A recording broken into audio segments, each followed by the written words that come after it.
Hey folks, it's Frithgar here, how you doing? Welcome back to Farmville.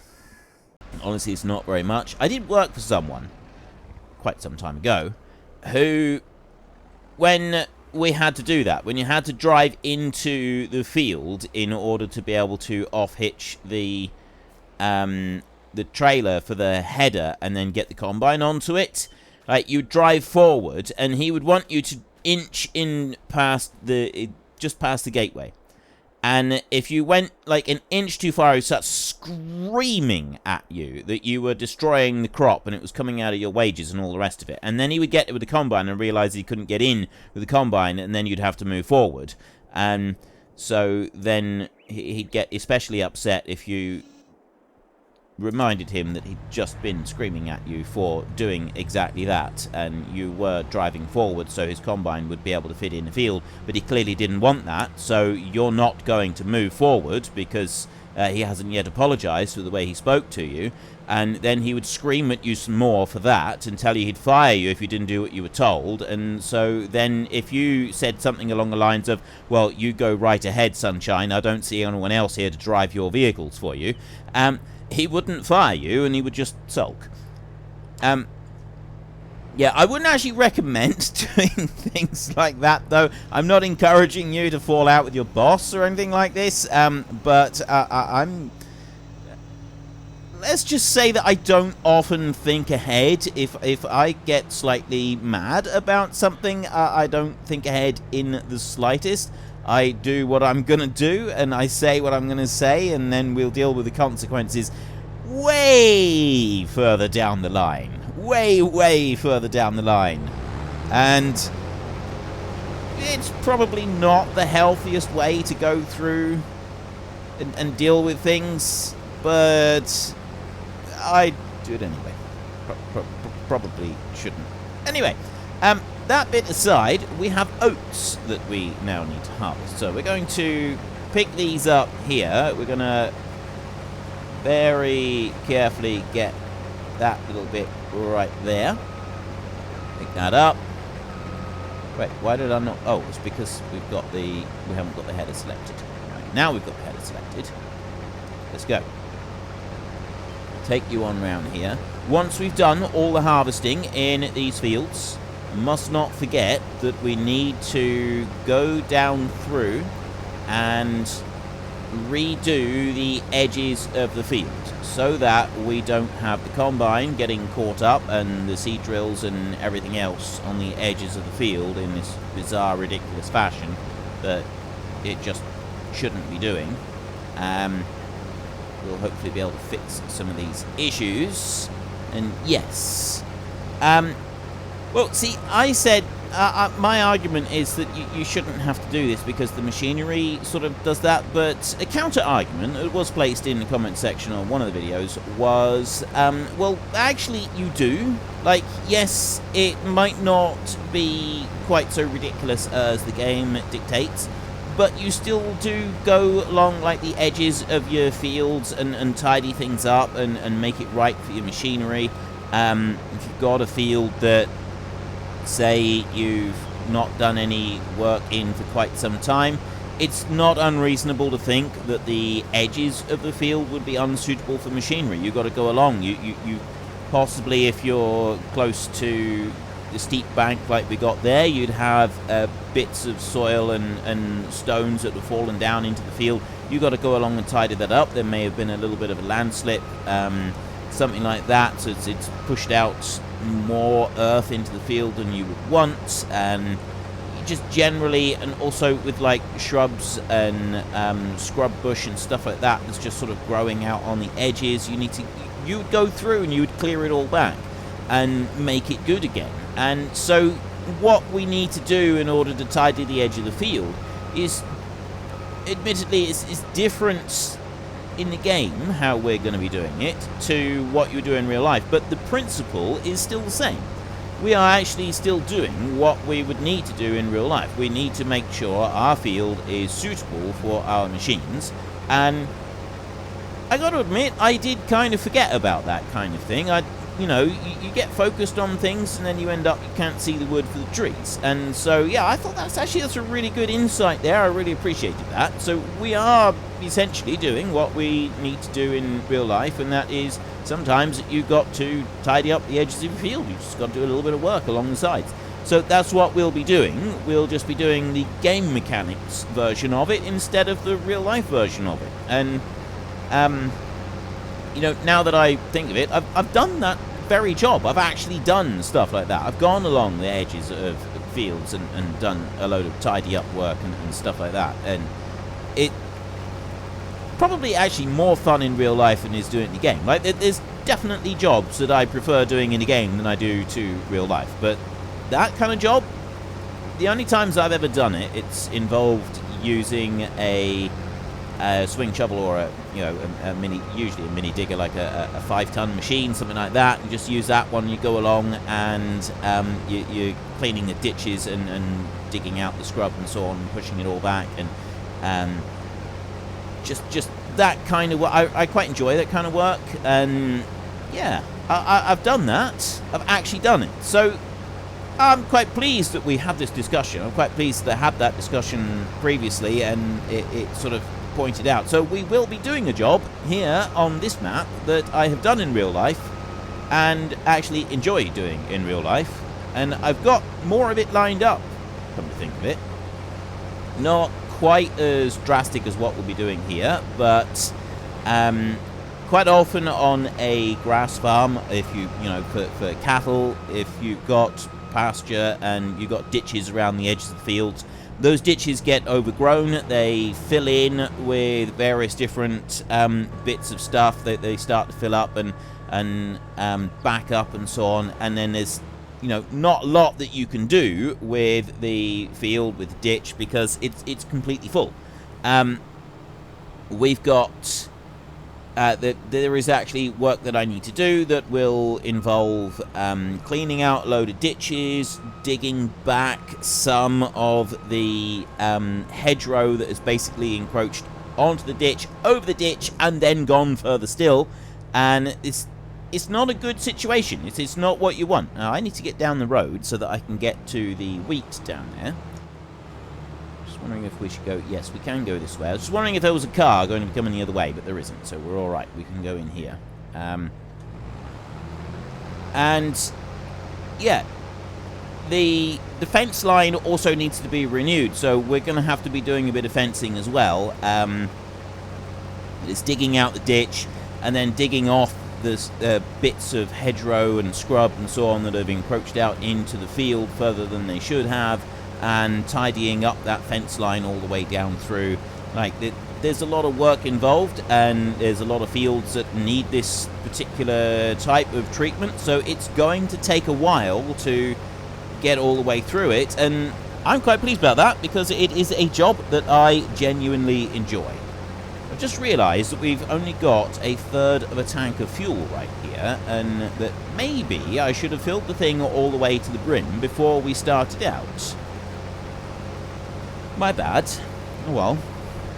We'll have to come back to that another time. We're going to have to go back to the yard at some point to change the header over, so it's not like the end of the world that we've got this right now. Now, one thing I'm curious about, will I get all of the grain from this field into one tank?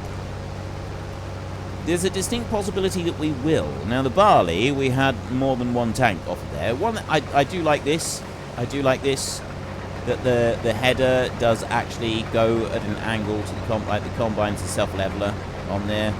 So you got the header on the angle, the combine is holding itself upright, hillside thing. I know that a lot more combines do this now than used to, and it's really, really good because the grain that goes through, if you can keep that level as it goes through the combine, it threshes it with maximum efficiency. So having a combine do that definitely will improve your yield, and I think these days it's kind of a thing that is just now done in general for all combines, like at least all new combines produced. I could be wrong. I'm not really up to speed on all the new machinery that's being produced.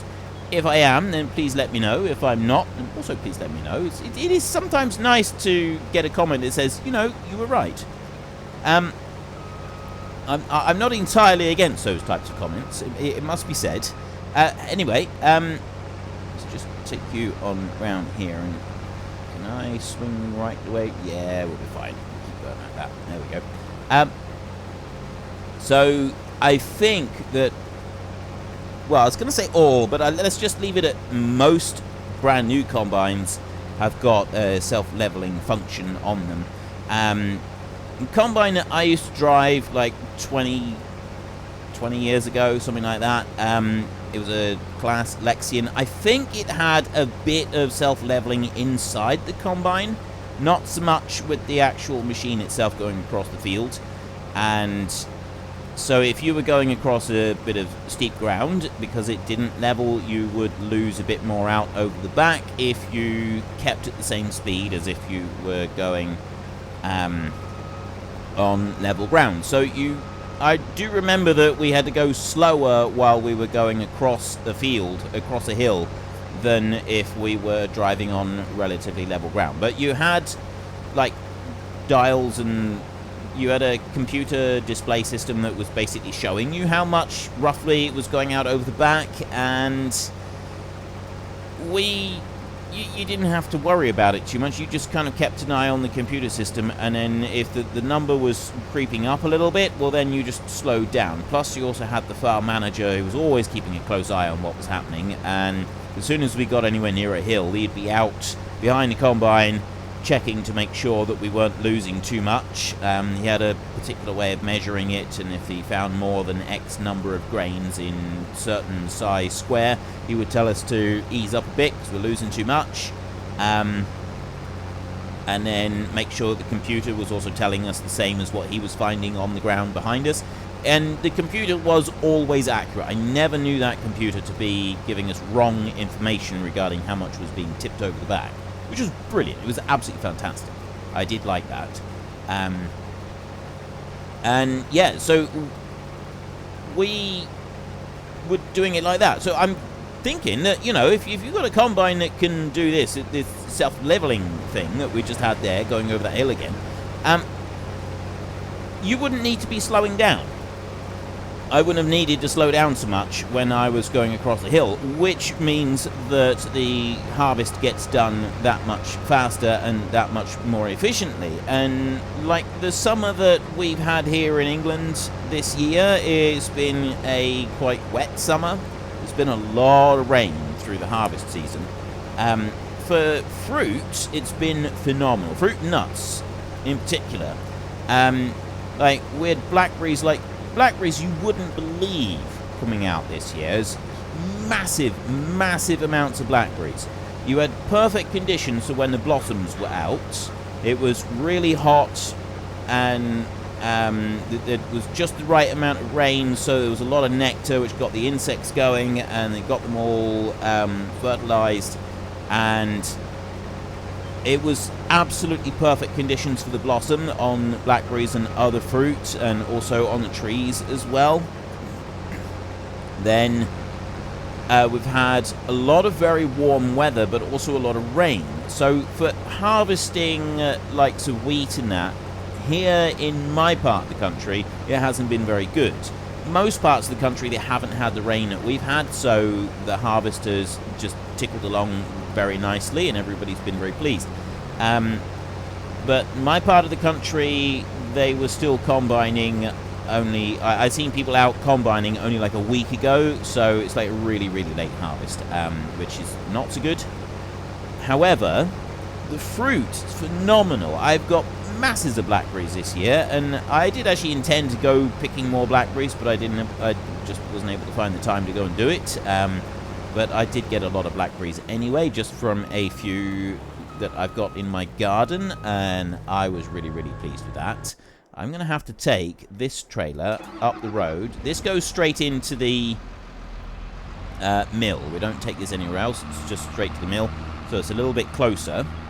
We'll tip that out in there. That can start being turned into flour.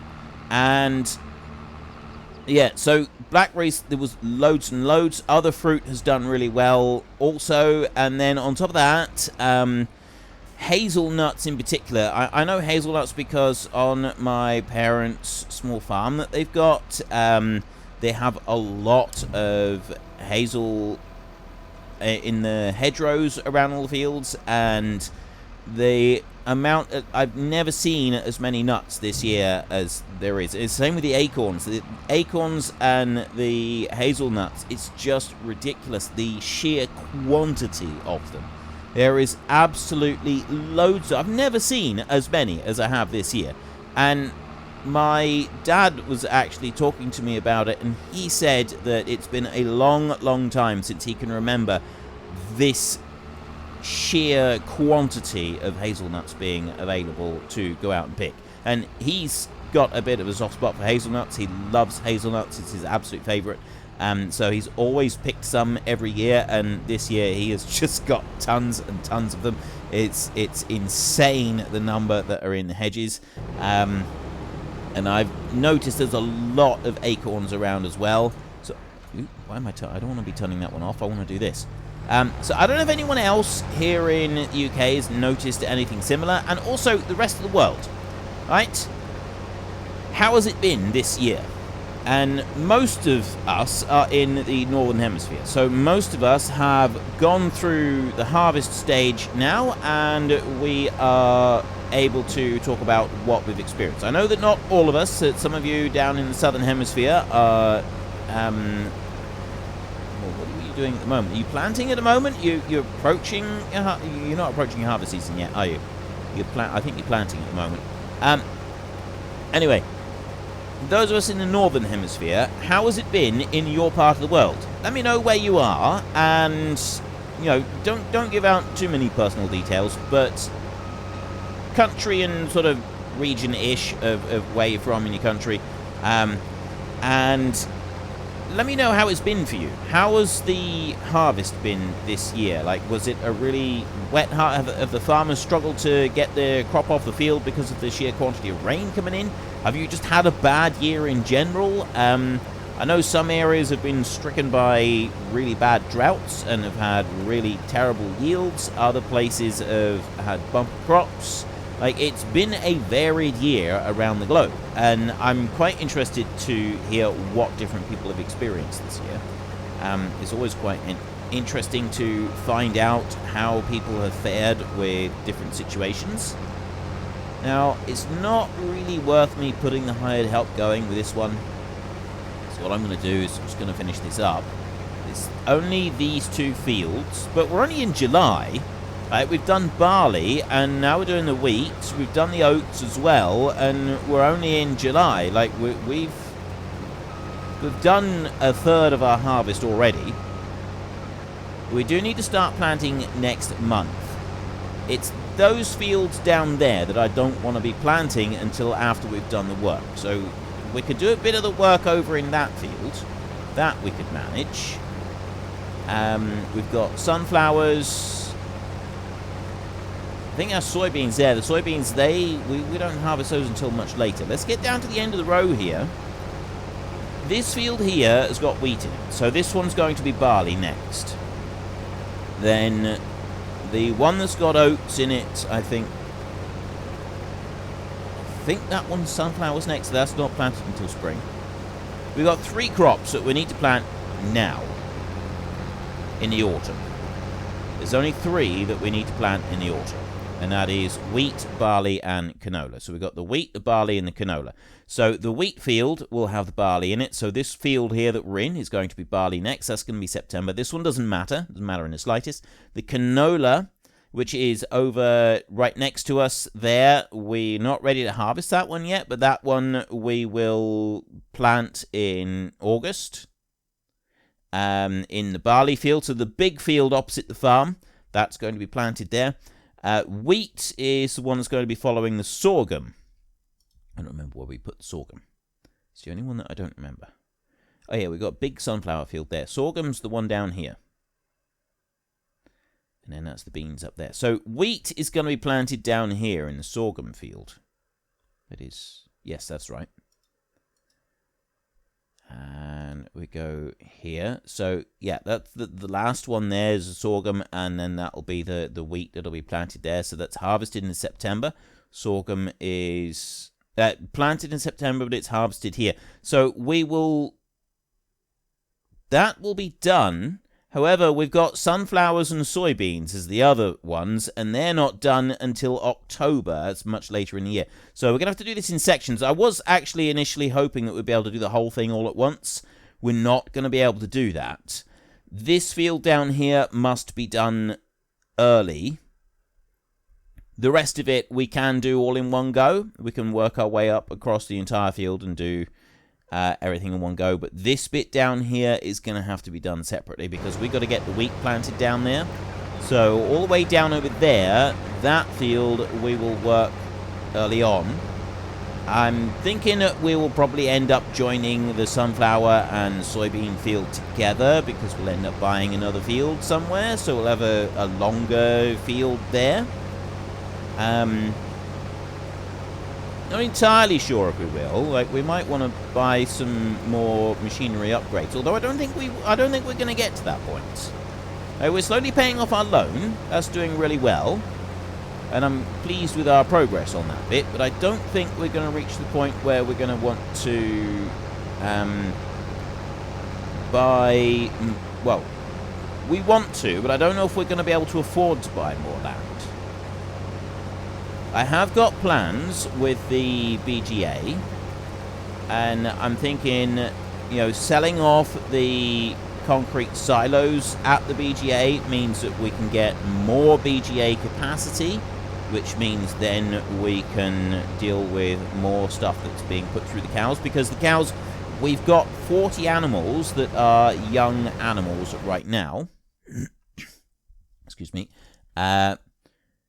Yeah, so we've got 40 animals here. Now, we're on 80 of 80 animals now. So I think 80 is the maximum that we can go to on this. And we got one lot at 3 months and one lot at 0 months.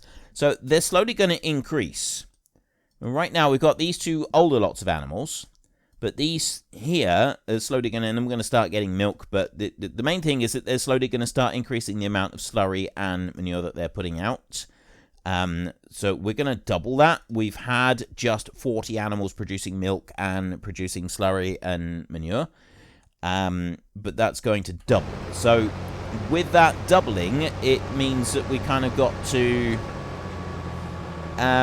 be able to handle it. And at the moment, the BGA cannot keep up with the amount of slurry that we're producing right now. So it's definitely not going to be able to keep up with more.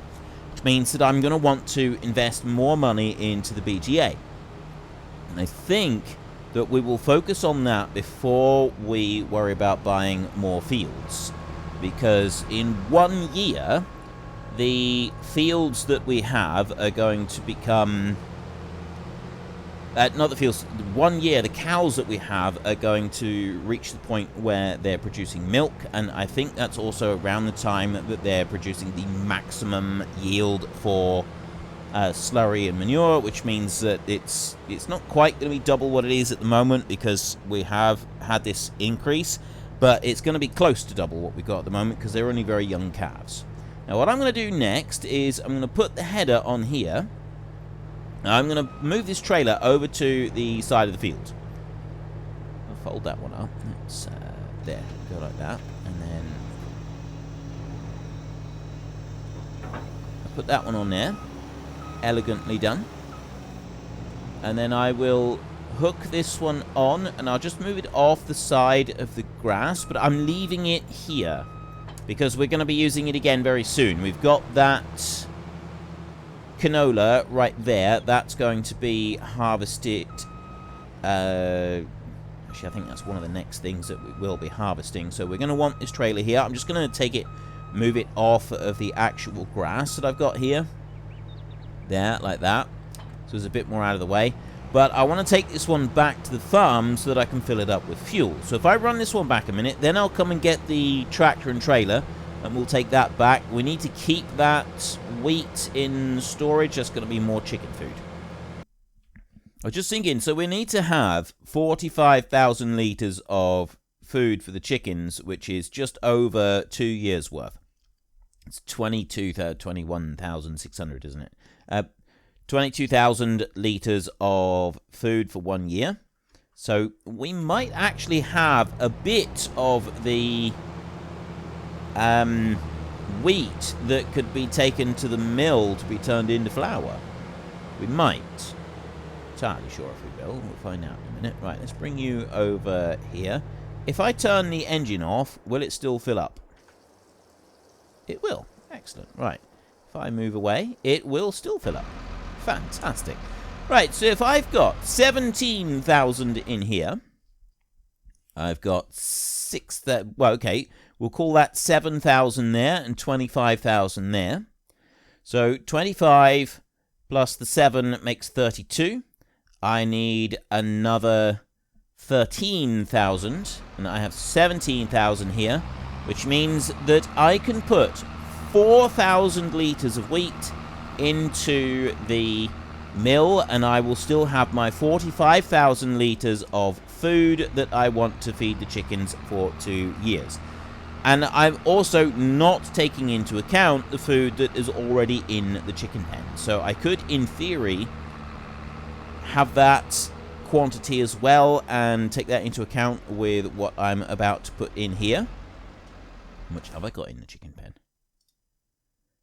Have a look. I got 6,000 in there. So instead of putting, I could put 10,000 in here. I think we'll go with, we'll just put 4,000 in here. I'm not going to take risks. There are bad events that can happen. We don't want them to happen. So I need to do this until I'm down to 13,000. There. Right. That's almost exactly 4,000. How much? How close did we get? How close did we get? How close did we get? Where are you? Yeah. Right. I need to actually put it up. 4,090. That's pretty good. That's pretty good, actually, I think. I'm quite proud of that. Activate that one. And the wheat flour, activate that one as well. So 5 wheat becomes 4 flour. That's pretty good. Oat flour here gives you the best yield out of all of them. 15 becomes 19. Sorghum is 15 into 16, and this one's 30 down to 23. So wheat, 5 wheat becomes 4 flour. They're about the same. Not quite the same, but close. These two are much better. It's to reflect the amount. Unfortunately, folks, that is all we have got time for today. A massive thank you to everybody who has earned their way into the Great Book of Names. To find out some more details about all the names coming past, please head into the description and click on the link to the Discord. It's a link to another video. The link is on the other video. Please also consider checking out the links there for Nitrado, who provide gaming servers for games like Farming Simulator, Minecraft, Ark, and several others. And there's also Fanatical, who will help support your gaming habit by providing you with cheap games and also giving me a small commission on anything that you buy using my link. If you've enjoyed this particular video, then please head down below and give us a like. And if you really enjoyed it, then please tell your friends all about me. Get them to come and watch as well. That would be awesome. And until next time, thank you very much for watching. This is Frithgar. Goodbye, and see you later.